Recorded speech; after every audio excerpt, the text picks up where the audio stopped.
Hi, this is Wayne with Sears Parts Direct. Today we're going to talk about checking wire continuity using a multimeter. If one of your appliances isn't working, a break in the wires may be to blame. Checking continuity allows you to test whether or not current is making it all the way through a wire. First, unplug your appliance. To avoid electrical shocks, all continuity checks must be conducted with the appliance unplugged.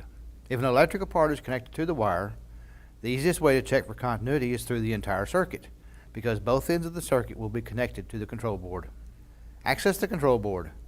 Trace the wires back to the board and measure resistance through the circuit you want to check. For example, the resistance through a bake element in this range is 15 ohms. If you measure 15 ohms, then you know that all the wires have continuity. You can find the correct resistance value in the appliance tech sheet or by measuring resistance directly at the part. If the meter shows 1 in the far left digit, or on some meters OL, it means that you have an open circuit and power is not making it all the way through. You either have a break in the wires or the electrical component is broken. Before you replace that part, you need to check the individual wires for a break in continuity. To check continuity on a run of wiring, disconnect both ends of the wire. Set your multimeter to check continuity with a tone. Put 1 meter lead on one end of the wire and the other meter lead on the opposite end of the wire. The meter signals a tone and shows near 0 ohms of resistance if the wire has continuity.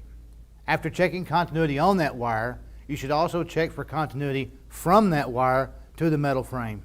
Sometimes a bare or damaged wire can make contact with the metal cabinet on an appliance, dissipating potentially dangerous levels of current which could shock or kill. If you ever see continuity between a wire and a metal frame, do not plug the appliance back in until all wires have been repaired. Now, if you see something like this, obviously that's something you know you're going to want to repair. You can repair the wire by splicing it in that location. Cut the wire and strip a 1/4 inch of insulation off the wire ends. Reattach the wires using an appropriate wire nut or connector. Make sure that no strands of bare wire are exposed after repairing the wire. If the wire is used in a range or oven, connect the wires using a ceramic wire nut properly rated for heat. Ceramic wire nuts with a temperature rating of 200 degrees Celsius are used on most ranges and ovens. If the splice would shorten the wire so much that it no longer fits, splice in a new length of correctly rated wire. Always check the continuity of the wire you repaired before reassembling the appliance.